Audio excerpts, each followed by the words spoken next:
Olá, meus irmãos. A paz do Mestre Jesus esteja com todos. Vocês, que Deus abençoe. Quem me ouve, que o Senhor Deus Todo-Poderoso possa vir falar conosco, sempre por intermédio da sua santa palavra.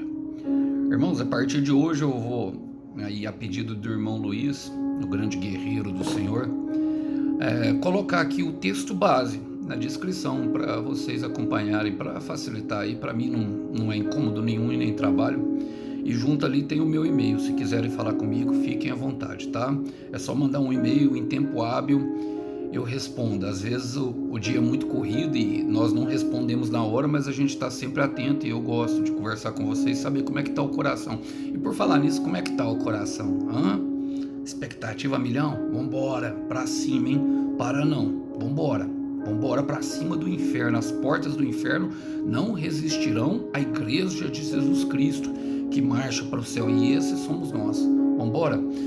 Vamos para a nossa conversa, que o Senhor possa falar conosco sempre por intermédio da sua santa palavra. E o texto hoje para nossa breve reflexão encontra-se no Evangelho de Jesus Cristo, segundo o evangelista e médico Lucas, capítulo 9. Quero ler a partir do verso 37. Diz assim: No dia seguinte, quando desceram do monte, uma grande multidão veio ao encontro de Jesus.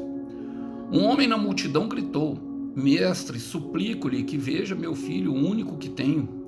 Um espírito impuro se apodera dele e o faz gritar. Lança-o em convulsões e o faz espumar pela boca, sacode violentamente, quase nunca o deixa em paz. Supliquei a seus discípulos que os expulsassem, mas eles não conseguiram. Jesus disse: Geração incrédula e corrompida, até quando estarei com vocês e terei de suportá-los? Então disse ao homem: Traga-no, seu filho. Quando o menino se aproximou, e o demônio o derrubou no chão. Numa convulsão violenta, Jesus, porém, repreendeu o espírito impuro, curou o menino e devolveu ao pai. Todos se espantaram com a grandiosidade do poder de Deus. E eu quero declarar, meu irmão, tudo que Deus fará na sua vida, meu irmão, tudo que Deus fará na sua vida, minha irmã, terá um caráter grandioso, porque o nosso Deus é grande. E eu quero contextualizar rapidamente. Aqui, o capítulo 9 de Lucas, ele relata algumas nuances, algumas peculiaridades. Primeiro, começa com a grande experiência. Talvez o maior culto que já houve na face da terra, meu irmão, aqueles discípulos vivenciaram, Pedro, João e Tiago. Foi o monte da transfiguração do Senhor Jesus. E ali apareceu Elias e Moisés na frente deles, tanto que Pedro ficou um pouco abestalhado, querendo montar uma barraca, na sensação imensa de não saber o que fazer e de talvez querer perpetuar aquele tempo. Queremos eternizar o que é bom, não é verdade? Queremos que aquele momento de felicidade dure para sempre. Talvez fosse essa a expectativa do coração de Pedro. Mas a verdade é que o homem fazendo um show pirotécnico, irmão, já é algo que traz bastante expectativa aos nossos olhos. Nós ficamos bastante admirados e espantados. Agora, imagina um show pirotécnico feito por Deus, que foi o monte da transfiguração. O Senhor Jesus, as vestes dele ficou resplandecente, e se ouviu uma voz dizendo: Este é o meu filho, o meu servo, o meu escolhido, e dele eu muito me alegro. Meu Deus, que loucura! Bom, eu queria estar presente, e se eu pudesse ver algum dos momentos, se tivesse ali um revival no céu quando nós chegássemos lá, esse era um dos momentos que eu gostaria de ver com os meus próprios olhos. E a palavra que eu li fala do dia seguinte. Irmãos, eles estavam cheios de Deus. Quando nós vamos para a igreja é com uma tentativa de que ao descarrego, não é verdade? Que haja, toda vez que nós oramos, que nós buscamos a Deus, é justamente buscando forças, buscando para seguir. E a palavra começa falando assim. Agora eu quero contemporalizar e trazer para a nossa vida. No dia seguinte, quando desceram do monte, uma grande multidão veio ao encontro de Jesus. Irmãos, no dia seguinte, então pode ser o dia seguinte do seu milagre, pode ser o dia seguinte da maior experiência que você tem com Deus. A missão não para, não pode parar. Olha, O monte fala quando desceram do monte, o monte fala sempre de conhecer a vontade do Senhor. E foi justamente o que Pedro, Tiago e João ouviu. Este é o meu filho amado, ouvi-no. E agora acaba de se apartar deles naquele momento que Deus manda eles ouvirem apenas Jesus. A figura de Elias e a figura de Moisés, que é justamente Moisés a figura da lei e Elias a figura dos profetas, desaparecem na frente dele. O que quer dizer? Jesus é o suficiente.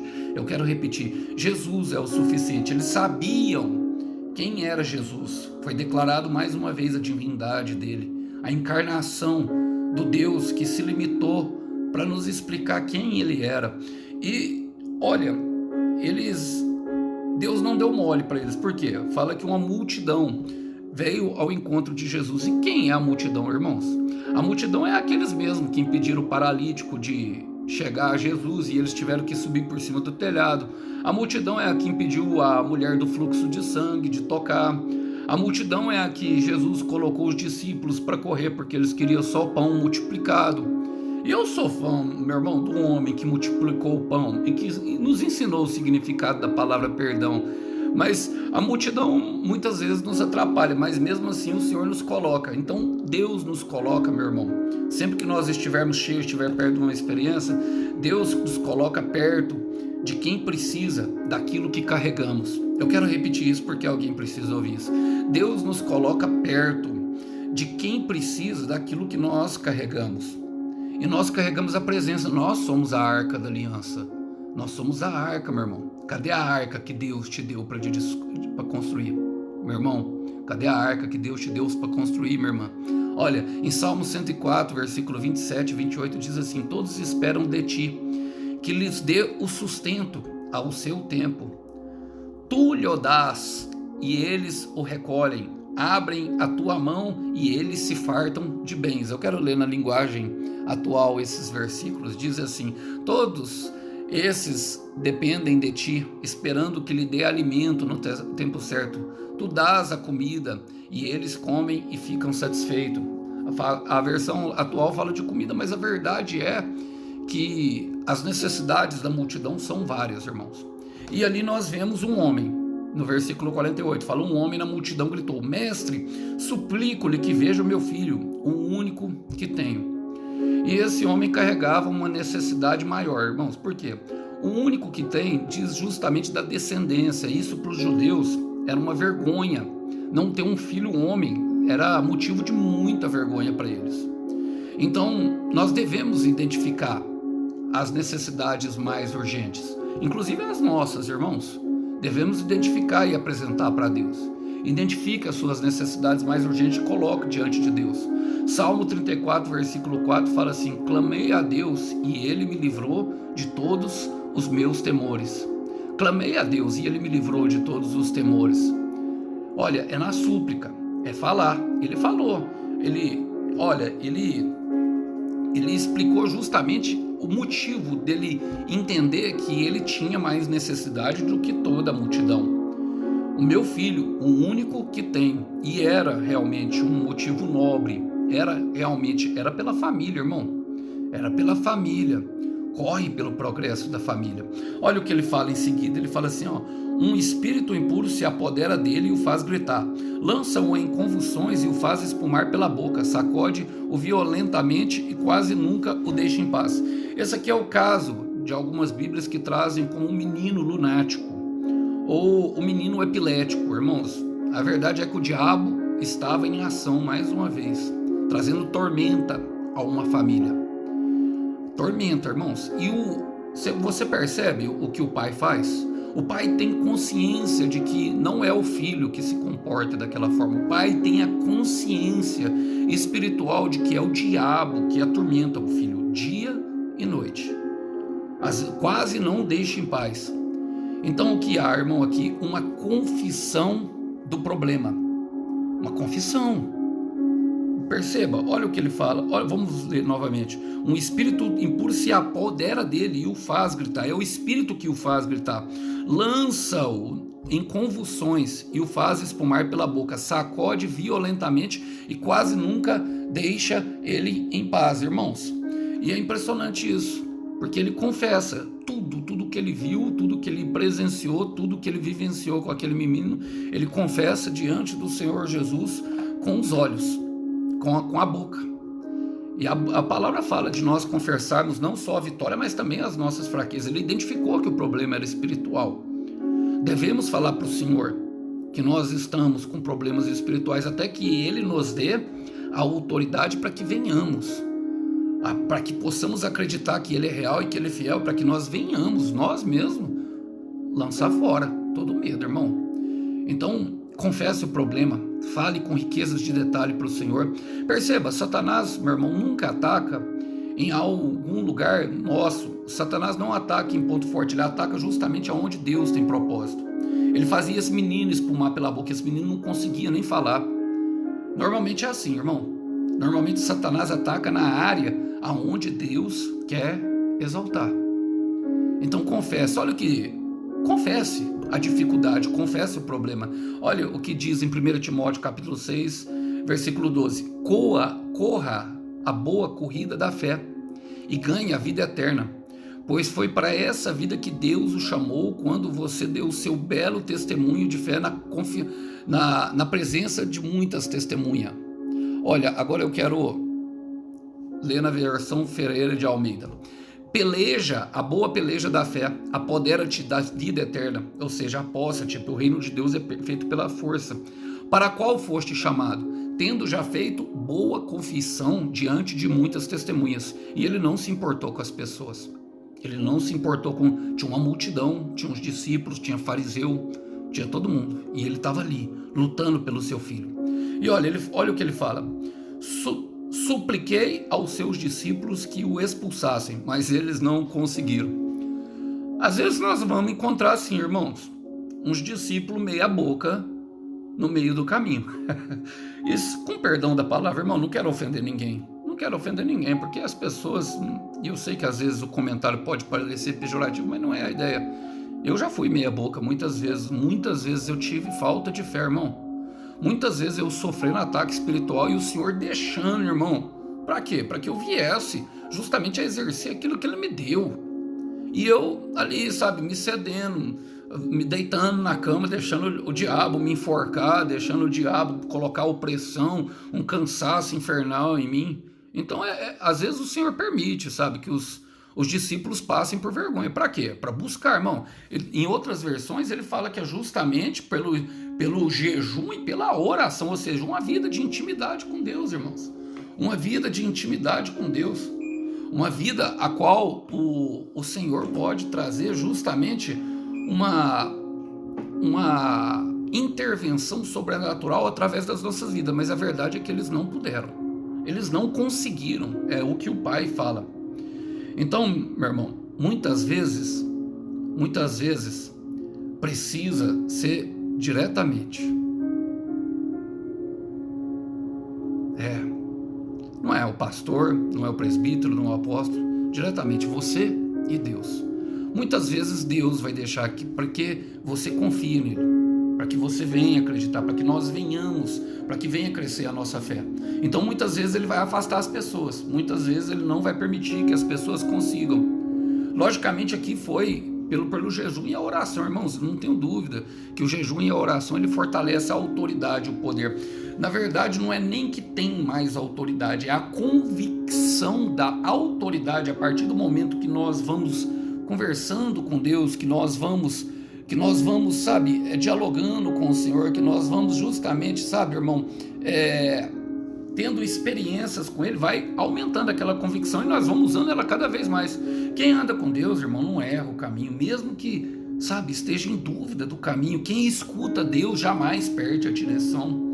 Quem fala com Deus, irmão, não fica sem resposta e o Senhor derrama a sua autoridade. Então deixa, sabe, o Senhor te usar, mas quando não for possível, vá e apresente a sua causa com Ele. Precisa, alguns casos específicos, precisa ser diretamente com Ele. Olha o que fala o livro de Hebreus, capítulo 4, versículo 16. Sabe por quê, irmão? Alguma das coisas que o Senhor Jesus fez, algum dos acessos que Ele nos deu, foi justamente ao trono da graça do Pai. O véu se rasgou, o véu se rasgar, quer dizer que nós não precisamos, irmão, pedir nada para homens, nós podemos pedir diretamente para Deus. Meu pai sempre falava para mim, ele me dava um conselho, ele falava assim, se você pode conversar com um dono, por que você está conversando com os empregados? Não é verdade? Eu sou um simples empregado, irmão, e eu sei que não tenho poder nenhum para resolver problema, é ele que tem. Então precisa ser diretamente. Olha, em Hebreus 4, versículo 16, fala, cheguemos, pois, confiadamente, ou seja, com muita confiança, ao trono da graça, para que recebamos misericórdias e achamos graça, a fim de sermos socorridos no momento oportuno. E qual que era o momento oportuno, irmão? É o momento da tribulação, é o momento da angústia, é o momento da incredulidade, é o momento da opressão, é o momento, esse momento. Mas, eu não estou dando conta, irmão. Olha, muitas vezes Deus vai deixar mesmo a situação ficar feia para você ver que você dá conta. Vai deixar, vai tirar todo mundo do lado. Ninguém vai ajudar, irmão. Muitas vezes o Senhor nos isola. Muitas vezes o Senhor nos isola. Muitas vezes. Aqueles homens, os discípulos, desceram do monte, estavam cheios do Espírito Santo. Ele colocou uma multidão do lado deles para quê? Justamente passando os mesmos problemas que eles passam. Para quê? Para ajudá-los. Só que eles não conseguiram. E a verdade era que aquele homem, que Deus queria ter um encontro com aquele homem. Aquele menino, eu creio que ele tinha um propósito em Deus. Eu creio mesmo, de todo o meu coração. A palavra não fala, mas eu creio. E olha, Jesus não pega leve não, irmão. Fala, Jesus disse, geração incrédula e corrompida, até quando estarei com vocês? E terei de suportá-los. Então disse o homem, traga-no. Irmão, Deus usa todas as coisas. Deus usa tudo para colocar as coisas no lugar. É para dar uma lição nos discípulos, para mostrar para os fariseus quem ele é e para cumprir o propósito daquele menino. Então Deus usa tudo. Romanos 8, 28, todas as coisas concorrem para o bem daqueles que amam a Deus. Ele não se esqueceu de você, meu irmão. Ele não se esqueceu de você, minha irmã. Ele não se esqueceu do irmão Alisson. Eu quero dizer novamente, porque eu creio que alguém precisa ouvir. Jesus não se esqueceu de você. Às vezes ele está dando uma lição em alguém que está perto de você e está observando. Às vezes ele está, mostrando o seu poder para alguém da sua família que é incrédulo. Às vezes ele está ali justamente, as pessoas olham e falam, como é que consegue, como é que pode? E ele fala, traga o menino. E olha o que ele fala, quando o menino se aproximou, o demônio o derrubou no chão numa convulsão violenta.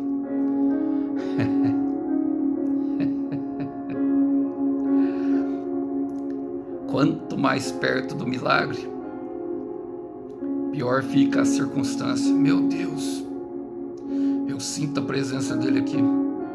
Eu sinto que ele toca o coração de alguém nesse momento. Eu sinto que ele quer falar no íntimo e no profundo. O Espírito Santo está acalmando. O Espírito Santo está mostrando que está no controle. Deus está no controle. Deus não perdeu o controle da sua situação. Estava perto de Jesus. Quanto mais perto do milagre, quanto mais perto de Deus, quanto mais perto de Jesus, pior fica a circunstância. O demônio jogou aquele menino numa convulsão violenta, irmão. Estava tendo convulsões e ele tinha até momentos de paz. E perceba, jogou no chão. O lugar mais longe do céu é o chão. Nós devemos ir ao pó de livre intenção, mas jamais nos prostrar diante de Satanás. Nós não fomos feitos para nos prostrar diante do mal. Não. Mas aquele demônio queria, ali de tudo quanto é jeito, colocar o pai, a mãe, colocar toda a família incrédula. Então muitas vezes vai ficar pior. Muitas vezes perto do milagre, o seu filho vai começar a fumar mais maconha. Muitas vezes perto do milagre,